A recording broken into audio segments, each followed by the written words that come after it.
Karena ketertarikan wanita ini kepada pribadi Nabi Musa itu, maka inisiatif untuk menikah itu datang dari putri Nabi Syuaib, bukan dari Musa. Nabi Musa tidak bisa mengambil inisiatif untuk itu karena posisinya dalam keadaan buronan, dalam keadaan tidak punya uang. Nah, jadi yang punya inisiatif di sini.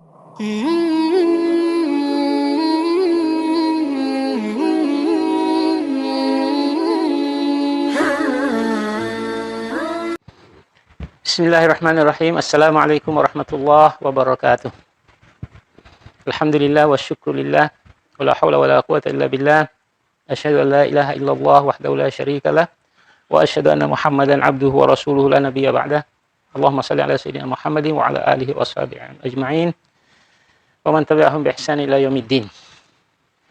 Baik, pada kesempatan ini kita akan membuat video yang baru, yaitu berkaitan dengan mas kawin Nabi Musa dan asal-usul ijab kabul dalam akad nikah. Ya. Nah, jadi ini berkaitan dengan Nabi Musa alaihissalam, tapi peristiwa pernikahan Nabi Musa ini sebelum beliau menjadi nabi. Nah, karena kita berbicara tentang mas kawin Nabi Musa, maka lebih baik kita memaparkan sedikit tentang latar belakang Nabi Musa, baik dari sisi status sosial maupun dari sisi ekonomi, sehingga bisa kita berbicara tentang mas kawin. Baik, sebagaimana video yang lalu saya katakan bahwa Nabi Musa itu adalah anak angkat Fir'aun, dan Fir'aun itu adalah penguasa besar di Mesir. Berarti status sosial Nabi Musa ini ya status sosial tinggi. Di samping itu Nabi Musa itu dipersiapkan Allah Subhanahu wa taala, atau Musa itu dipersiapkan Allah Subhanahu wa taala untuk nantinya diangkat menjadi nabi. Ya, jadi status sosialnya tinggi. Tetapi karena Nabi Musa membunuh seorang Qibti di Mesir, maka dia dicari untuk ditangkap, untuk diadili. Karena dicari, maka dia lari dari Mesir, pergi ke Madian. Madian itu di Palestina sekarang. Nah, di Madian itulah Musa menemukan calon istrinya. Ya. Ya. Siapa calon istrinya itu? Ternyata putrinya Nabi Syuaib. Menurut banyak penafsir Al-Quran, itu putrinya Nabi Syuaib. Jadi di sini kelihatan kesetaraan status sosial antara Nabi Musa dan calon istrinya. Meskipun pada waktu itu Nabi Musa dalam keadaan buronan, tidak punya uang, ya. Tetapi karena Nabi Musa punya visi yang kuat, ya, sebagaimana kita katakan di video yang lalu bahwa Nabi Musa membantu dua orang putri Nabi Syuaib memberikan minum ternaknya. Nabi Musa mengangkat batu besar, dari bawah batu besar itu muncul mata air. Di situ Nabi Musa memberikan ternak dua orang putri ini. Ya. Nah, kemudian putri ini kembali setelah ternaknya kenyang minum, kembali membawa ternak, menceritakan peristiwa itu kepada bapaknya. Maka bapaknya mengutus salah seorang dari dua orang putrinya ini untuk memanggil Nabi Musa yang sedang beristirahat di bawah pohon. Ya, di situ kita sudah terangkan pada video yang lalu. Di situ putri Nabi Musa, Nabi Syuaib ini yang kecil, bukan yang tua, putrinya yang kecil itu melihat bahwa Nabi Musa ini di samping kuat fisiknya, orangnya dapat dipercaya karena menghargai wanita, sangat memuliakan wanita. Ketika dia berjalan berdua-duaan menuju ke rumah bapaknya wanita ini. Baik, karena ketertarikan wanita ini kepada pribadi Nabi Musa itu, maka inisiatif untuk menikah itu datang dari putri Nabi Syuaib, bukan dari Musa. Nabi Musa tidak bisa mengambil inisiatif untuk itu karena posisinya dalam keadaan buronan, dalam keadaan tidak punya uang. Nah, jadi yang punya inisiatif di sini adalah putrinya Nabi Syuaib yang muda, yang kecil. Apa katanya? Ya abatistajirhu Inna khaira man istajarta al-qawiyul amin. Wahai ayahku, ambillah pemuda ini bekerja sama bapak sebagai penggembala kambing, karena sebaik-baik orang yang bapak ambil bekerja adalah orang yang kuat, di sini kuat fisiknya, amin, dapat dipercaya. Nah, inilah. Nah, Nabi Syuaib paham maksud anak perempuannya ini, maka Nabi Syuaib menikahkan Musa dengan putrinya. Apa? Nah, kita masuk kepada ijab. Bagaimana seorang orang tua, seorang ayah menikahkan seorang laki-laki dengan putrinya. Mana lafadznya? Sudah menikahkan ini. Qala, siapa yang berkata di sini? Syuaib. Ini sesungguhnya aku uridu, bermaksud an unkihaka, untuk menikahkanmu, ihda ibnatayya hataini, salah satu di antara dua putriku ini. Maksudnya di sini yang muda. Ala anta jurani samaniya hijaj, ya. Dengan ketentuan engkau bekerja pada aku menggembala kambing samaniya hijaj, 8 tahun. Fa in atmamta ashran, tetapi jika engkau menyempurnakan sampai 10 tahun, famin indika, itu kebaikan dari engkau. Wa ma uridu an asyukka alaik, dan aku tidak bermaksud untuk memberatkanmu. Dalam hal apa? Dalam hal mahar. Maharnya apa ini? Maharnya menggembala kambing. Kambing mertuanya, calon mertuanya. Berapa lama? 8 tahun atau 10 tahun. Tetapi di sini Nabi Musa mengambil yang 10 tahun sebagai maharnya. Apa kata ayah perempuan itu? La uridu an asyukka alaik, aku tidak bermaksud untuk memberatkan kamu dalam hal mahar ini. Engkau bisa menggembala kambingku 8 tahun atau 10 tahun. Engkau yang memilih, terserah. Saya tidak ingin memberatkan. Tetapi Nabi Musa memilih yang 10 tahun. Satajiduni insyaallah minas salihin. Ayah perempuan itu, Nabi Syuaib berkata, engkau akan mendapatiku insyaallah termasuk orang-orang yang baik. Nah, ini ijab. Dinikahkan sudah itu. Kalau di sini, aku menikahkan engkau dengan putriku, dengan mas kawinnya segini. Nah, itu ini sudah ijab. Berarti ijab, ya, penghulu atau orang tua perempuan sekarang ini kalau menikahkan putrinya dengan seorang laki-laki, ya berasal dari sini. Aku menikahkan engkau dengan putriku dengan mas kawinnya sekian.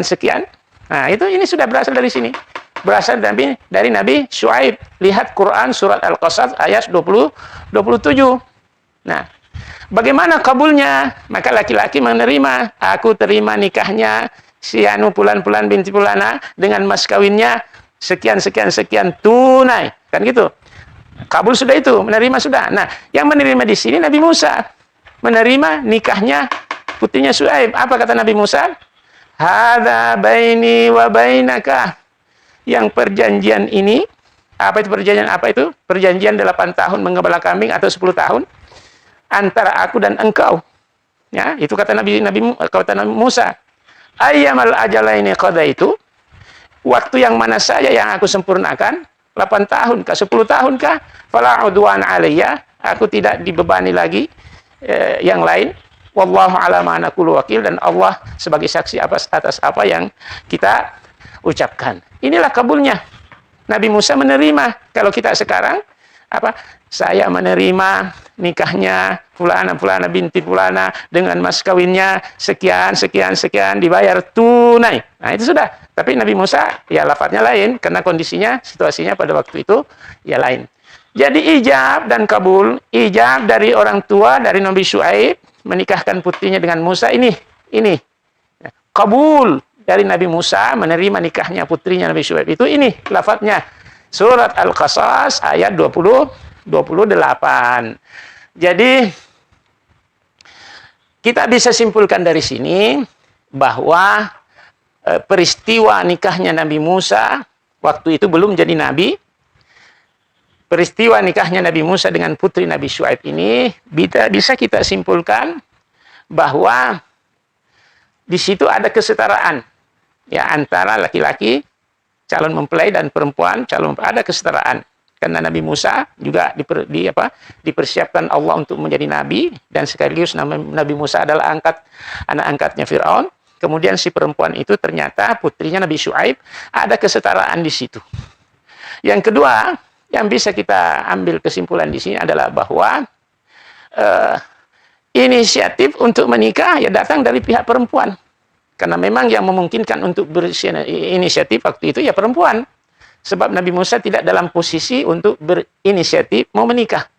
Sebab kondisinya dalam keadaan buronan, dalam keadaan tidak punya uang. Ya. Jadi tidak jadi masalah kalau inisiatif untuk nikah itu datang dari perempuan. Asal caranya yang baik, ya. Ini putrinya Nabi Syuaib, ini caranya yang baik. Dia bilang kepada bapaknya, "Wa ya abati istajirhu. Inna khaira man istajaratul al-qawiyul amin." Wahai ayahku, ambil dia sebagai penggembala kambing sama bapak, sama ayah, karena sebaik-baik orang yang bekerja sama ayah ialah orang yang kuat dan dapat dipercaya. Maksudnya ingin nikah.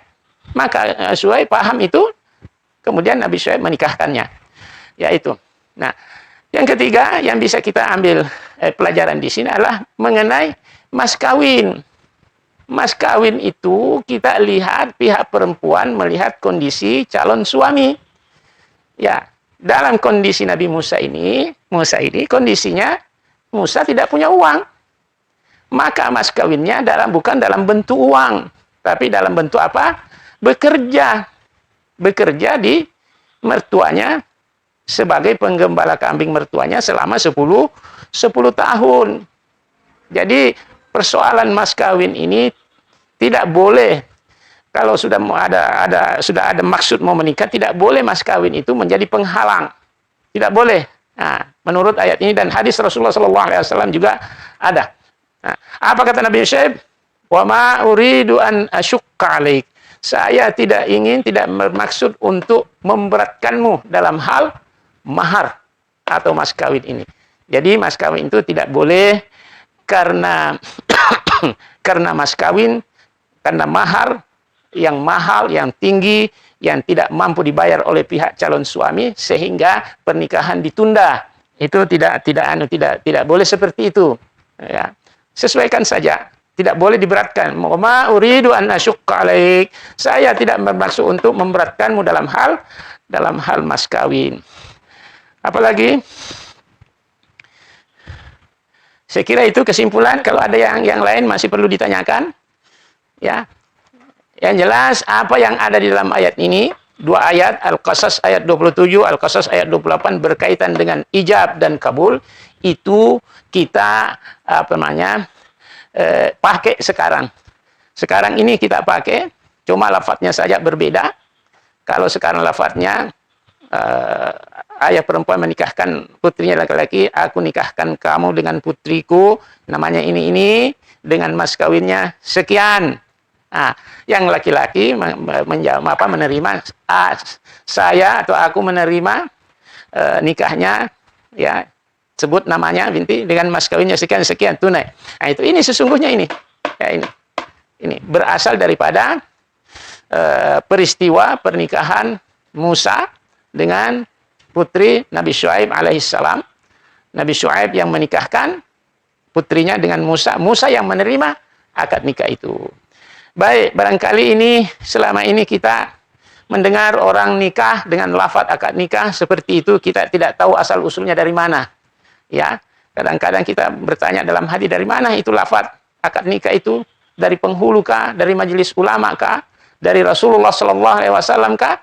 Ternyata dari Al-Quran. Al-Qasas ayat 27, Al-Qasas ayat 29 berkenaan dengan peristiwa nikahnya Musa alaihissalam dengan putri Nabi Syuaib. Mudah-mudahan ada manfaatnya. Mudah-mudahan Allah memberikan kita ilmu. Mudah-mudahan Allah memberikan kita kemampuan untuk menerapkan ayat-ayat Allah dalam kehidupan. Dalam hal ini berkaitan dengan akad nikah. Mudah-mudahan amin. Amin ya rabbal alamin. Wallahu muwaffiq ila aqwamit thariq. Wassalamualaikum warahmatullahi wabarakatuh.